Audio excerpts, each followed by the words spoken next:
आपण मानक समस्त को मो यूट्यूब चैनल को नमस्कार। जय जगन्नाथ।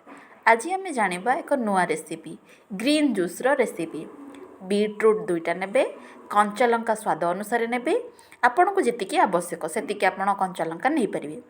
धनिया पत्र 100 ग्राम, पुदीना पत्र 100 ग्राम और लेंबू 2 ରୁ 3ଟି नेबे।